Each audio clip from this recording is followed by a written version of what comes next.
Most people think careers are shaped by performance, and partly they are. Good work matters, competence matters, but inside most offices, there's another layer operating quietly underneath the obvious one. A set of unspoken rules, not written in contracts, not explained in onboarding, usually learned too late. Because offices are not entirely rational systems. They are social systems pretending to be rational ones, which changes the game slightly. The strange part is that these rules rarely announce themselves directly. You only notice them afterwards when someone less capable gets promoted, when someone intelligent disappears quietly, when a meeting changes tone the moment one senior person walks in. That's usually the first clue. The office has its own physics, and once you see it properly, certain things begin to make more sense. Rule number one is that visibility often beats quality. Not always, but more often than people are comfortable admitting. Many employees assume good work naturally speaks for itself. Usually, it doesn't, because organizations are busy, managers are distracted, and most people only evaluate what they can easily remember, which means the person who quietly solves problems in isolation can become strangely invisible, while the person who communicates constantly appears essential, even if the actual contribution is similar. This is why some people spend enormous energy making sure their work is seen, updates, summaries, small presentations, strategic conversations, not excessive, just enough. At first, this can feel slightly dishonest, but offices reward perception almost as much as output, sometimes more. Rule 2 is that emotional control is interpreted as competence. Particularly in difficult moments, the person who stays calm during confusion often gains authority automatically, even before offering a solution, because offices are full of uncertainty.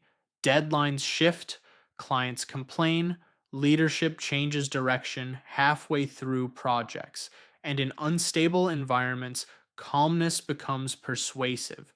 This is partly why highly reactive people struggle long term, not because they lack intelligence, but because emotional volatility makes others nervous, especially senior management. A controlled tone creates reassurance, even when nobody fully understands the situation. Rule 3 is that senior people watch how you react to power, more than how you react to peers. This happens constantly. Who becomes overly eager? Who becomes defensive? Who changes personality around executives? Who suddenly becomes silent? These details matter more than most employees realize because leadership roles require proximity to power, and organizations quietly test whether someone can handle that environment without becoming unstable. The people who progress steadily are often the ones who remain relatively consistent across hierarchy levels, respectful but not intimidated, confident but not performative. It's a narrow balance. Rule 4 is that meetings are rarely about meetings. Officially, meetings exist to solve problems. Unofficially, they often exist to measure status. Who speaks first? Who interrupts? Whose opinion shifts the room? Who gets ignored? Who summarizes at the end? You can learn more about an office hierarchy from one meeting than from 6 months of organizational charts, because the real structure is behavioral, not administrative. And once people understand this, they start approaching meetings differently, less as discussions, more as positioning exercises, quietly. Rule 5 is that reliability becomes a trap if you are not careful. The dependable employee often receives more work, not necessarily more opportunity. There's a difference. Organizations protect people who keep systems functioning smoothly, which sounds positive, until you realize highly reliable employees sometimes become too useful to move. Managers hesitate to promote them because replacing them becomes inconvenient. Meanwhile, slightly less reliable employees pursue visibility, relationships, and strategic projects, which look more leadership oriented. This creates a strange outcome. The office favorite is not always the hardest worker. Sometimes it's simply the person hardest to replace politically. Rule 6 is that likability has enormous economic value, far more than most workplaces openly admit. People prefer promoting individuals who make interactions easier, even when another candidate is technically stronger. Because senior roles involve coordination, and coordination depends heavily on trust and comfort. This doesn't mean becoming fake. Most people detect that eventually, but it does mean social friction matters. The employee who constantly creates tension rarely progresses smoothly, even when they are correct, especially when they are correct, because offices optimize for stability first, truth second. Rule 7 is that complaining publicly lowers perceived status, even when the complaints are valid. This surprises younger employees sometimes. They assume exposing inefficiency demonstrates intelligence. Occasionally, it does, but more often, constant visible frustration signals lack of control. Senior people usually prefer employees who understand problems without emotionally attaching themselves to them. The office already knows the system is flawed. Most systems are. What leadership notices instead is who can operate effectively despite imperfections.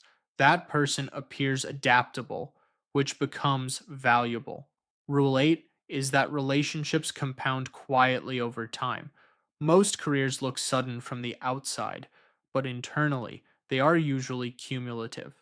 Small conversations, minor collaborations, years of familiarity, a reputation built gradually. Then, eventually, one opportunity appears, and it looks instantaneous. This is why networking advice often feels vague, because effective professional relationships rarely feel transactional in real time. They simply accumulate silently. The employee who consistently behaves well during ordinary periods often receives support later during important ones. Not immediately, but eventually. Rule 9 is that every office has unofficial historians, people who remember everything, who supported which initiative, who embarrassed whom in meetings, who disappeared during difficult periods, who took credit unfairly. Organizations have long memories disguised as short ones, and reputation travels privately through conversations most employees never hear, particularly at senior levels.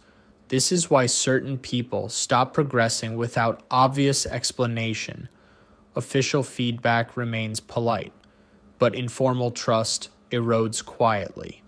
Once that happens, recovery becomes difficult. Rule 10 is that ambition must be calibrated carefully. Too little ambition and people overlook you. Too much ambition and people become cautious around you, especially peers, because openly ambitious people can trigger defensive behavior.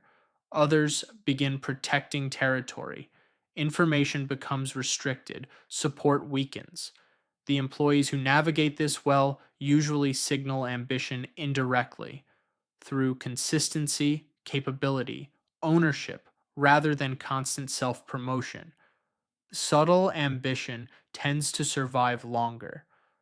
Rule 11 is that timing changes everything. An average employee entering during expansion can rise quickly. A strong employee entering during restructuring can stagnate for years. This part is uncomfortable because it reduces the illusion of total control. But offices are heavily influenced by timing, leadership turnover, budget cycles, market conditions, internal politics. Sometimes career acceleration has less to do with merit than alignment with organizational momentum. The same person can appear brilliant in one environment and ineffective in another without changing much at all. Rule 12 is that people rarely evaluate you objectively. They evaluate you comparatively against expectations, against recent impressions, against whoever spoke before you.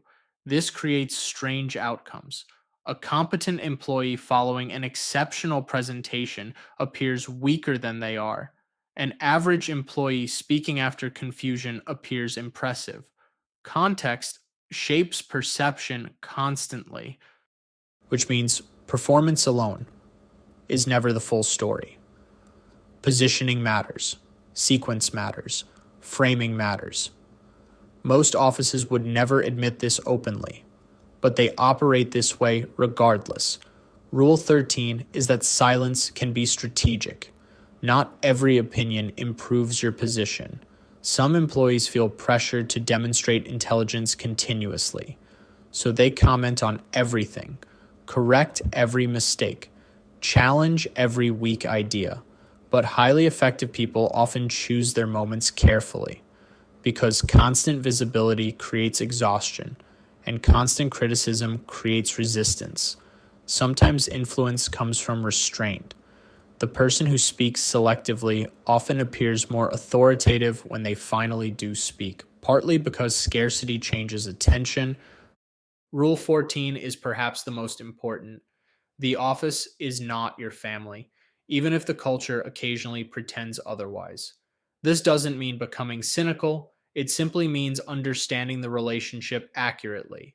Companies reorganize, priorities shift, leadership changes, people leave, and decisions are ultimately made around organizational interests, not emotional loyalty. Employees who forget this can become dangerously attached to workplace identity. They over sacrifice, over invest emotionally, ignore obvious warning signs. Meanwhile, experienced professionals usually maintain slight psychological distance. They contribute seriously, but they remain aware of the underlying structure, which protects them, not emotionally detached, just realistic. And perhaps that's the central pattern underneath all of this. The people who navigate offices successfully are rarely the loudest or the most aggressive. Usually, they simply understand the system earlier. They recognize that careers are shaped by competence filtered through perception, relationships, timing, and emotional stability, which sounds slightly cynical initially until you realize it's actually quite human. Offices are collections of people, and people are not perfectly logical. They respond to confidence, consistency, signals, stories, familiarity, trust, sometimes fear. Once you understand that, certain frustrations become easier to interpret. Not pleasant, but understandable. The promotion that seemed irrational. The meeting that suddenly changed direction. The quiet employee everyone senior seems to trust. The competent person who never advances. It begins fitting together differently. And strangely, understanding these rules does not necessarily make someone manipulative. Often it simply makes them calmer, more observant, less surprised. Because the real advantage is not controlling the office. Very few people can do that. The advantage is seeing the environment clearly enough that you stop taking every outcome personally. That's usually the shift, not immediately, but over time.